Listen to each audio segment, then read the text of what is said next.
wabarakatuh. Perkenalkan, nama Ibu Fitri Aprilia. Ibu mengajar bahasa Indonesia. Pada kesempatan kali ini, Ibu akan menjelaskan materi bab 1, yaitu tentang teks observasi. Dalam teks observasi terdapat 2 kompetensi dasar. Yang pertama, kompetensi dasar 3.1, mengidentifikasi teks laporan hasil observasi yang dipresentasikan dengan lisan dan tulisan.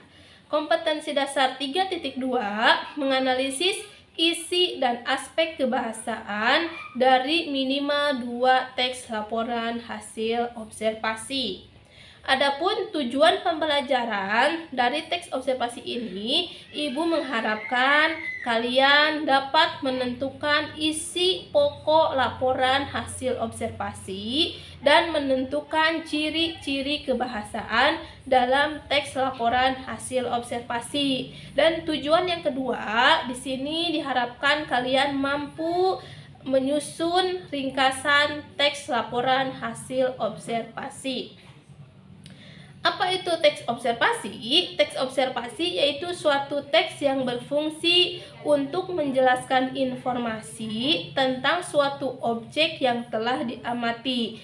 Jadi, teks observasi ini yaitu menyampaikan suatu informasi dari hasil yang telah diamati. Contohnya misalkan kalian mengamati ikan. Nah, nanti isinya itu bisa pengertian ikan, bagian-bagian ikan, macam-macam ikan, dan manfaat dari ikan. Misal, adapun prinsip-prinsip dalam menelaah dan mengidentifikasi isi teks laporan hasil observasi ada 6. Yang pertama, lengkap.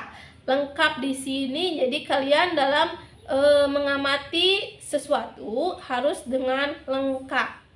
Yang kedua, jelas. Jelas di sini kalian dalam membuat teks observasi bahasanya tidak boleh ambigu atau si pembaca menjadi mempunyai 2 pengertian, tapi harus menggunakan bahasa yang mudah dipahami.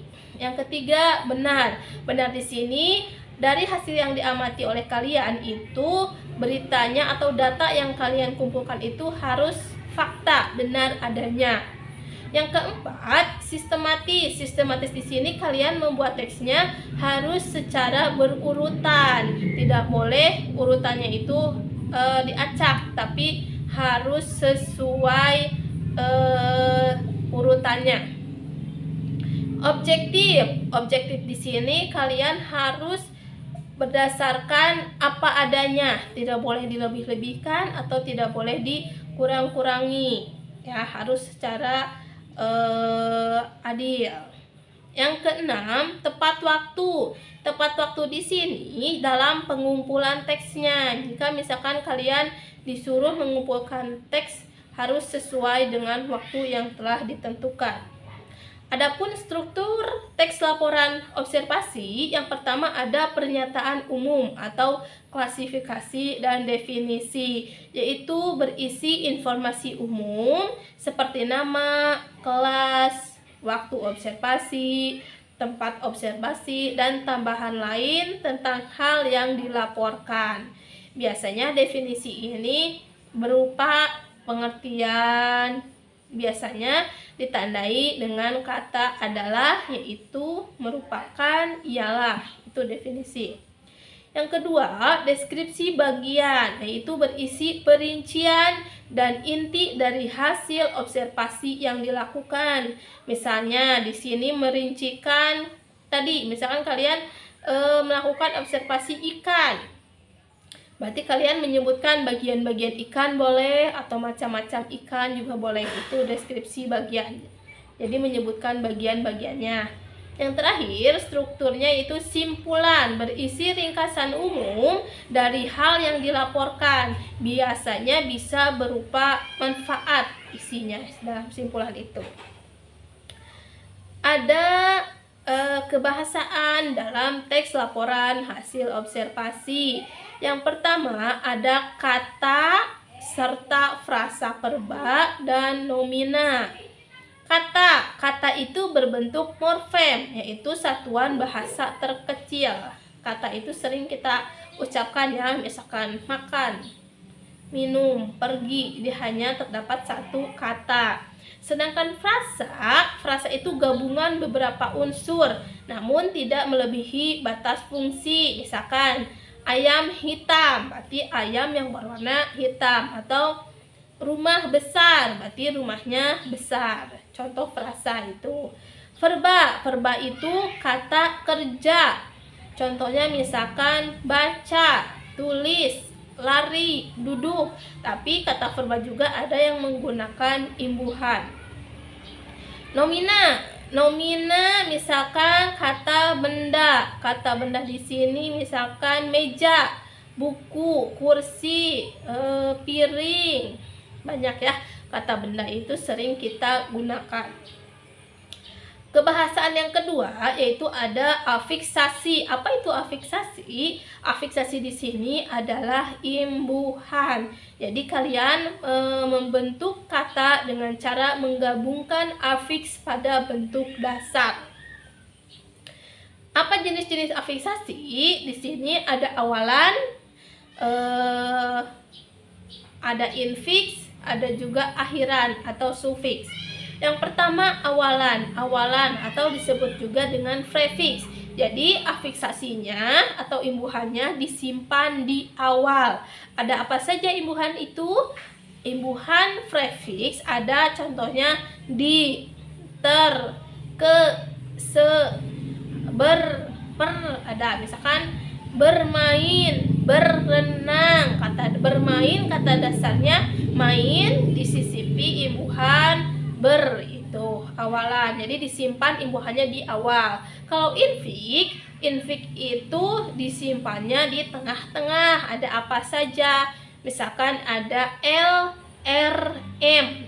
Contohnya kata dasarnya getar, disisipi imbuhan M jadi gemetar. Atau tunjuk, kata dasarnya tunjuk, disisipi infiks L jadi telunjuk. Ada juga gigi ditambah infiks R jadi gerigi. Itu ya. Jadi kalau infiks disimpan di tengah-tengah kata dasar. Yang ketiga ada sufiks. Sufiks itu akhiran, imbuhan yang disimpan di akhir. Ada an, ada i, ada kan, adanya. Misalkan ambilkan.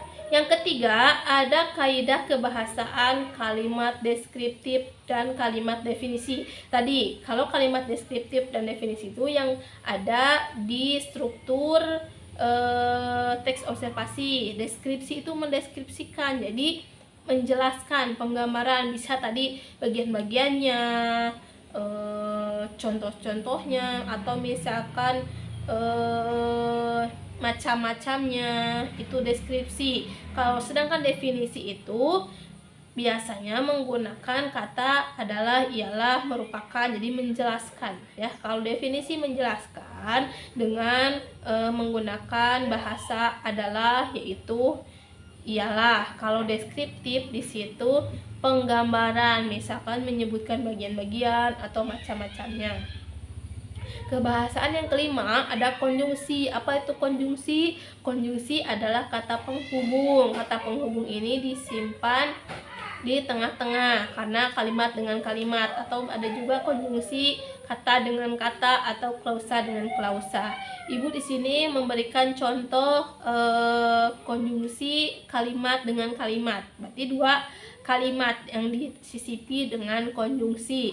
Contoh, Farida sedang membaca dan adiknya sedang bermain catur. Jadi kalimat yang ke-1 Farida sedang membaca, dan kalimat yang kedua adiknya sedang bermain catur. Jadi konjungsinya disimpan di tengah-tengah, yaitu dan. Konjungsi itu banyak ya, ada dan, kalau, atau, lalu, dan sebagainya, masih banyak.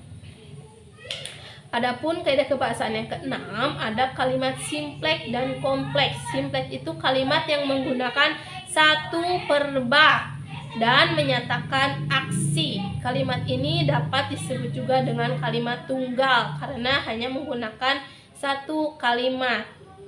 Kalau kalimat kompleks, kalimat yang terdiri dari dua struktur atau lebih dengan dua verba. Nah, kalau kompleks di sini berarti menggunakan dua kalimat dan juga menggunakan dua verba. Kaidah kebahasan yang ketujuh ada sinonim dan antonim. Apa itu sinonim? Sinonim adalah persamaan makna kata, sedangkan antonim adalah lawan kata. Contoh sinonim: meninggal, mati, realita, kenyataan, perempuan, wanita, itu ya. Kalau antonim lawan katanya, misalkan panjang, pendek, besar, kecil, laki-laki, perempuan, ibu, bapak, itu antonim ya. Jangan sampai kebalik antara antonim dan sinonim. Kedelapan, menggunakan data. Biasanya kalau data itu menggunakan angka. Misalkan bahan yang digunakan adalah 100 gram daun kemangi dan 200 ml air panas. Nah, menggunakan data di sini yaitu 100 gram dan 200 ml itu ya. Mungkin dari penjelasan Ibu cukup sekian dari bab 1. Ibu harap kalian dapat memahaminya. Assalamualaikum warahmatullahi wabarakatuh.